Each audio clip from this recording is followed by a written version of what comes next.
Voilà, donc je reprends le tableau de cet exercice qui était à faire pour aujourd'hui. Quand je lis cette information, ça veut dire que la probabilité que les machines vivent au-delà de 14 heures est de 0,92. Ça veut dire que plus le temps passe, moins il y a de machines qui fonctionnent. Voilà, c'était évident.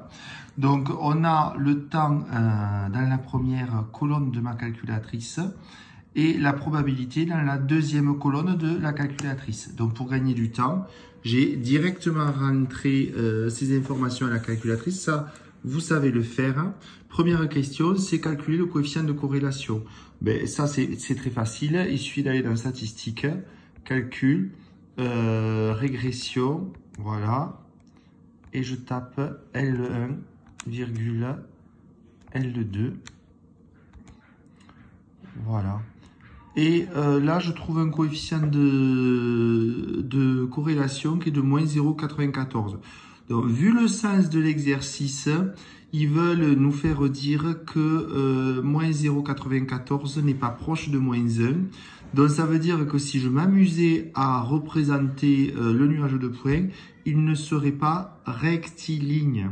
Donc, l'idée, c'est, et ça sera donné dans l'exercice, c'est de modifier et de faire un changement de variable. C'est-à-dire que maintenant, on va compléter pour avoir les probabilités en log. C'est-à-dire que ici, il y avait une petite astuce que je vous avais d'ailleurs déjà montré.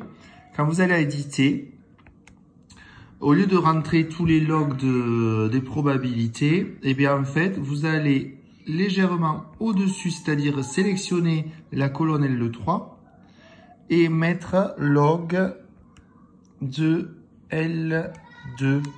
Ça veut dire que d'un seul coup, vous avez tous les résultats qui apparaissent. Voilà, super. Et là, on vous redemande de faire le même travail, de calculer le coefficient de corrélation. Et a priori, celui-là, il va être beaucoup plus proche de la valeur qu'on souhaite. Donc là, je mets L3, hein, d'accord?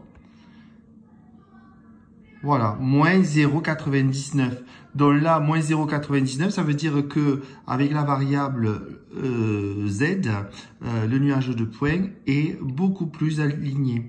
Donc ça veut dire que si je prends A égale moins 0,007 et B égale 0,008, on prend comme ça, on a Z qui est égal à moins. Alors, la calculatrice marque toujours Y, mais vous savez que dans l'exercice, ça s'appelle Z. C'est Z égale à T, le temps, plus B.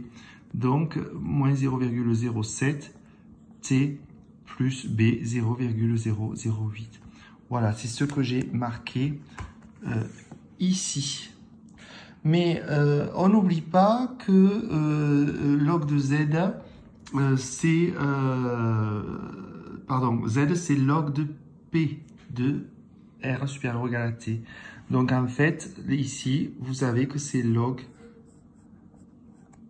de P de T supérieur à T. Voilà. Et donc, moi, je sais comment on fait pour enlever ce log, parce que c'était juste un changement de variable pour redresser mon nuage de points. Donc, il suffit que je prenne une exponentielle et ça va enlever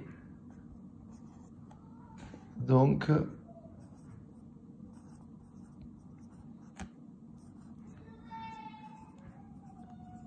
0,8, voilà. Ça va enlever le log. Si je fais exponentielle à gauche et exponentielle à droite, il faut se souvenir, il y a une règle que exponentielle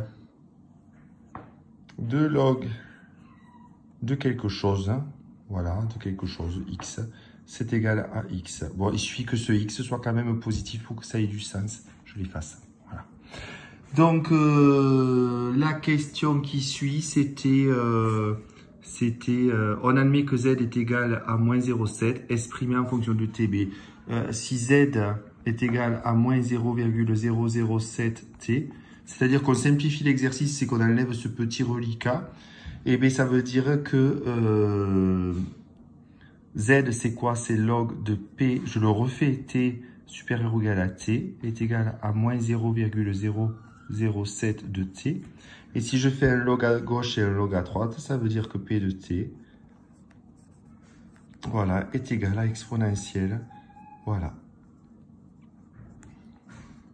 Bon, c'est ce que j'ai envie plus ou moins de vous donner au CCF. Donc, la probabilité, dernière question, pour que ça ait plus de 150 heures, c'est la dernière question. P de t supérieur à 150, et bien c'est exponentielle de moins 0,007 fois 150. Voilà, donc je vous montre pour ceux qui ont vraiment du mal à la calculatrice, le calcul qu'il faut faire. Voilà, tu fais exponentielle, alors exponentielle de moins 0,007 fois 150. Tu fermes la parenthèse et je trouve 0,34. 0,34, donc ça veut dire, si je fais une phrase par rapport au sens de l'exercice, qu'il y a 34% des machines qui fonctionnent au-delà de 150 heures. Voilà. Et ça fait 6 minutes 29, donc j'espère que Pierre sera content de mon exploit. Je ne le fais pas travailler plus de 7 minutes. Cet exercice, ça serait bien que je puisse le mettre au CCF, c'est-à-dire 20 minutes d'équadif, 20 minutes de test bilatéral et 20 minutes de